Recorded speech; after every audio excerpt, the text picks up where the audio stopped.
The high fence deer pen is technically approved, although I'm waiting for one final email from the state of Idaho. And then we can move the fallow deer up here to Red Poppy Ranch for the final time. But while I'm waiting for that email, I'm going to make sure we're ready for another hard winter.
I need to get the flatbed officially secured to the plow truck so when the snow does come, we're ready for it. But the flatbed sits a little bit too low for my liking, so I'm going to build a 4-inch platform to raise the flatbed up so I don't have any issues putting fuel in it.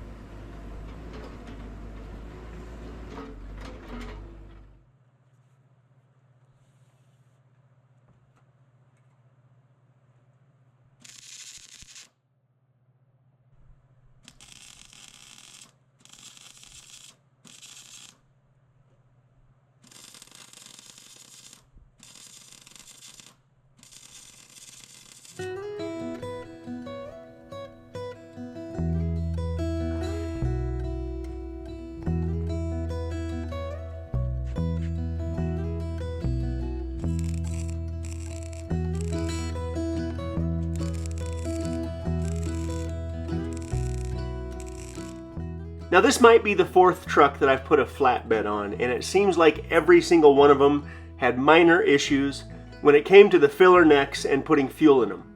So I'm raising this flatbed up 4 inches to make sure that doesn't happen. Plus it looks better.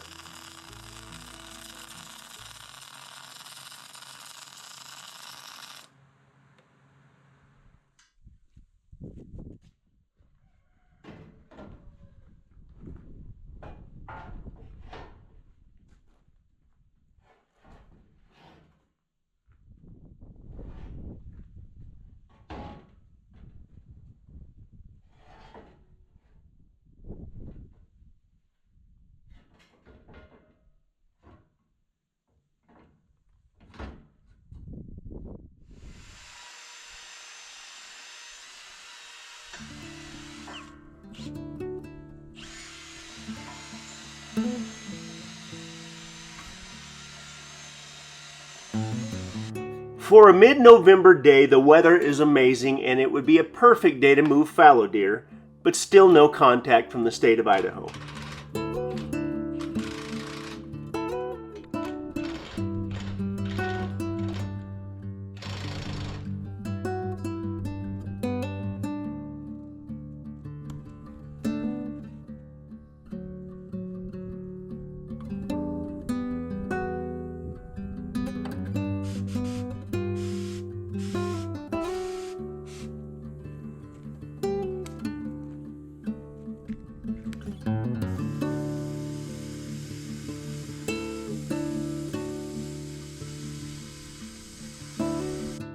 It has taken me over a year just to get to this point with the fallow deer.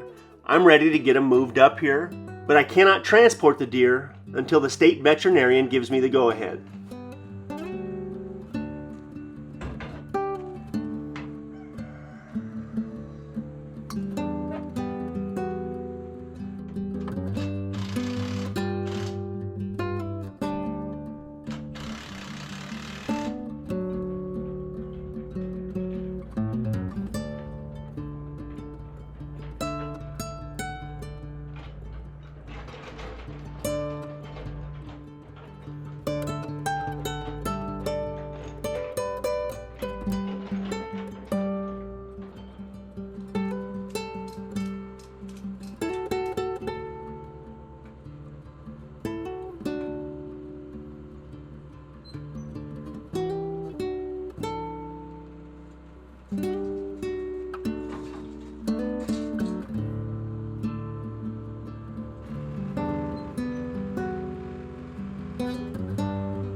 This is what a high-fence deer pen looks like, completely finished and approved, but without any deer in it. As much as I love how it turned out, I'm ready to look out the kitchen window and see deer in our front yard all day, every day.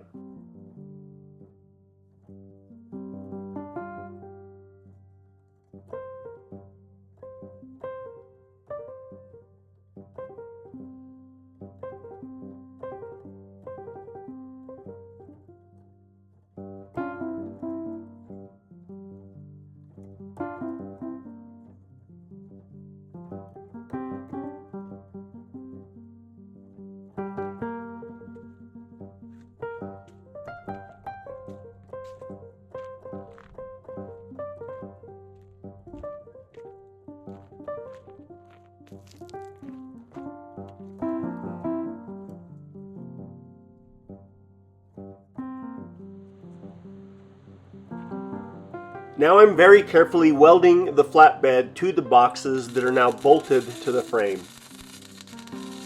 So if I remove this, I can just remove the bolts and everything comes with it.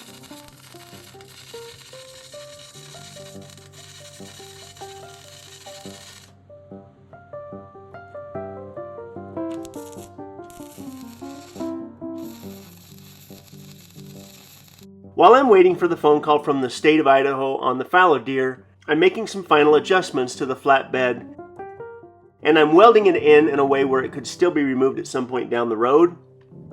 Ironically, this flatbed probably isn't going to stay on this truck. But now that I've got the new exhaust and the flatbed installed on the plow truck, this thing's ready to go to work.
Now I just need to get the brake lights wired up and the plow truck's good to go.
Well, now we're nearly halfway through the week and I still haven't gotten the phone call from the state of Idaho that I anticipated a couple of days ago. But the weather is warm enough that I need to do something with the dirt that's sloughed off the hill and make sure water can drain around our house before the spring snowmelt.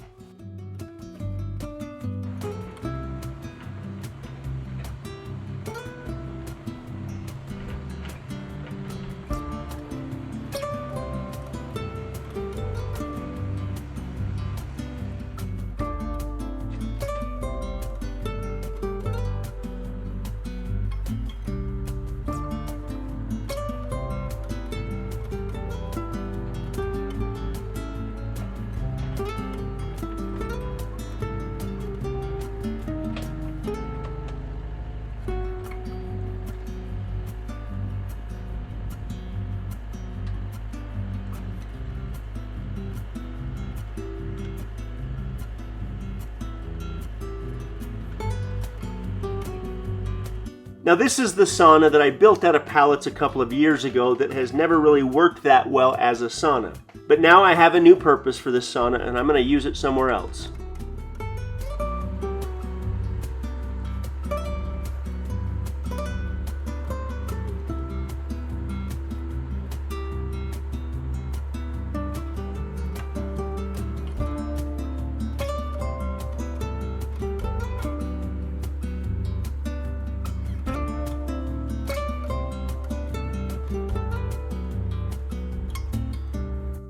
The spring snowmelt last year did a lot of damage. It took out these 3 garden boxes and it pushed the sauna over about 6 feet. And if the weather hangs on, I'm going to stack a few boulders and try to get a jump on the retaining wall around the house.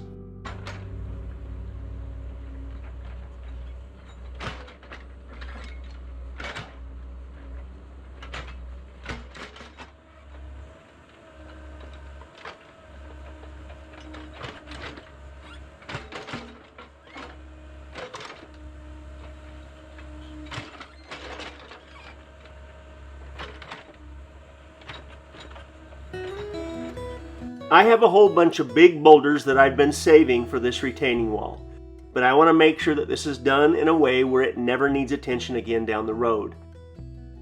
Part of that starts by having the correct drainage all the way around the house.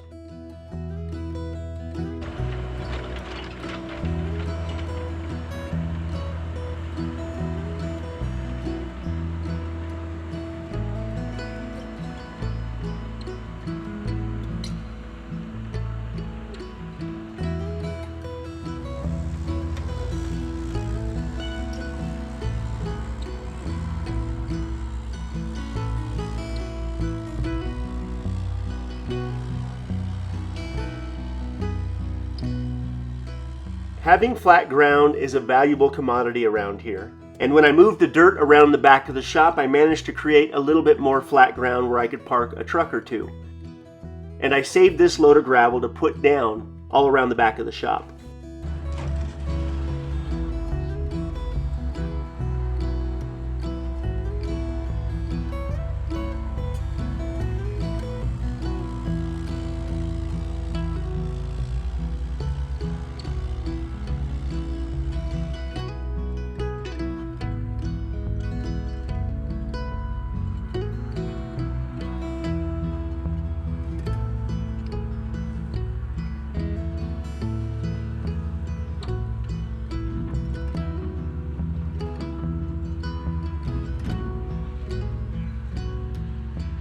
The way the high-fence deer pen turned out was exactly how I saw it in my head. But the concern that I have now is how I'm going to access and feed and take care of the deer over winter. And finally, on day 4 of the week, I get a phone call from the state of Idaho.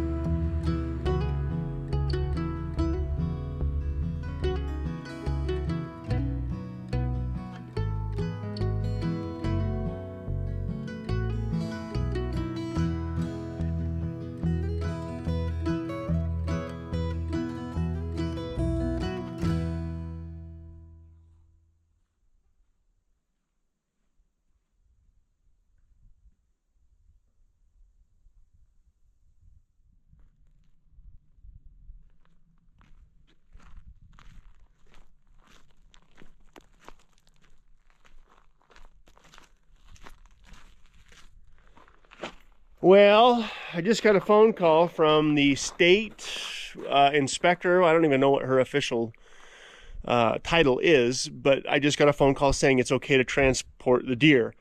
I was really hoping it was going to happen yesterday. It was like 57, 58 degrees. It was beautiful. It was amazing. And of course, the rain came in last night, and now we got enough rain to make things interesting at least. But I called the previous owner and I told him I'm going to grab some T-posts, some fencing, a horse trailer, and I'm going to head that way. So here we go. We got the horse trailer. I need to stop and pick up something to eat for lunch. I have a feeling I'm going to need some energy this afternoon. So I'm going to get me something to eat, and then I'm going to get over there and start setting things up. They didn't come and inspect me anymore. So I quit tagging them for a while because I didn't have anybody there. Yeah. And I think when that happened, someone got out. He had to come back and then do some inspections and realize you got to get those.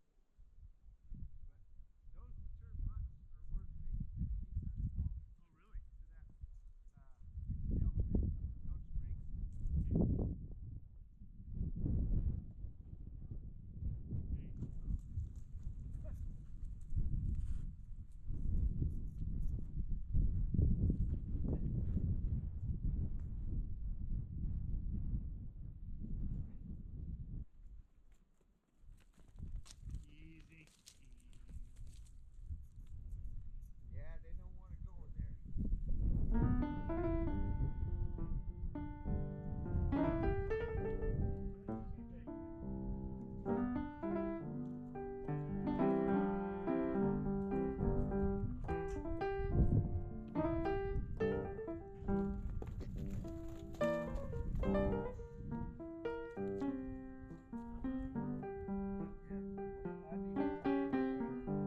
You make sure they don't go over that fence if you can. I'm worried they're going to go over that fence.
All right, I've got the two most aggressive bucks in the trailer.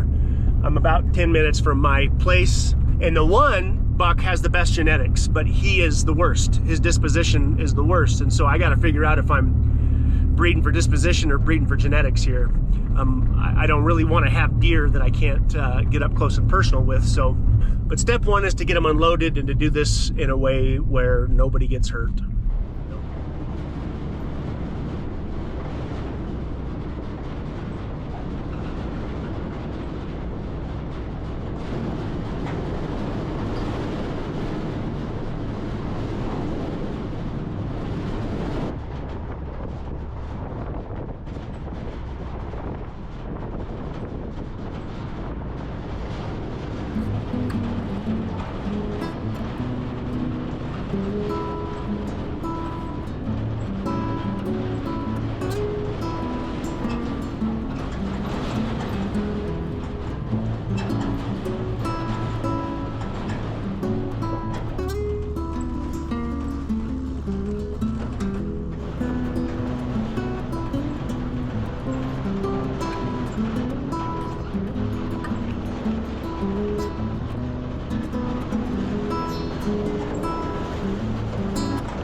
We managed to get the old guy loaded, but we decided to wait until tomorrow when we have a few more people to help us.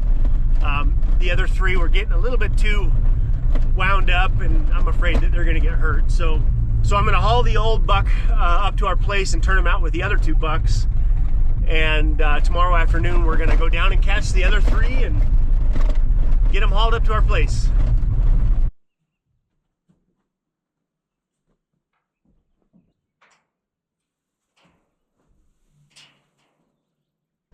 Come on. Come on. Come on, buddy. Come on, buddy.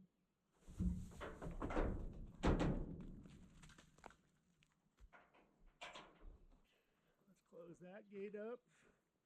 You see your buddies down there?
We wanted to thank you guys for taking time to watch this week's video.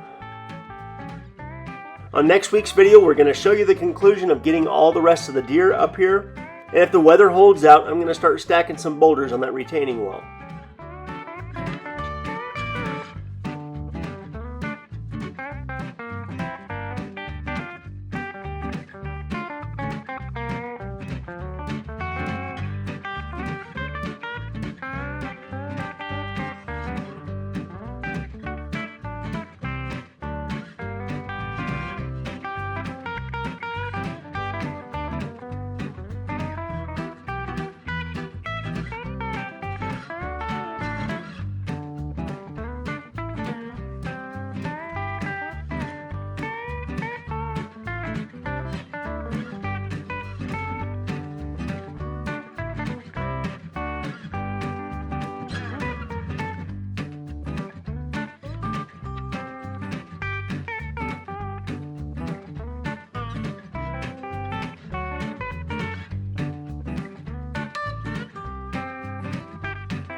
So now I'm gonna get chicken feed because I was just out feeding the chickens, and he'll eat the deer will eat the chicken feed out of your hand.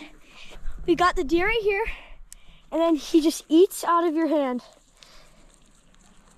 This is the nicest one, and they're all bucks. You see the other two over there, and he's super nice. So cool. They're fallow deer, by the way. Those other two, there's a dark one and the light one, but this is the speckled one, and that's the nicest one. Yeah, it's so cool. Okay, don't give him too much. I don't know if that's good for him because he let you scratch his head. Yeah. How cool is that? So cool. How crazy is that?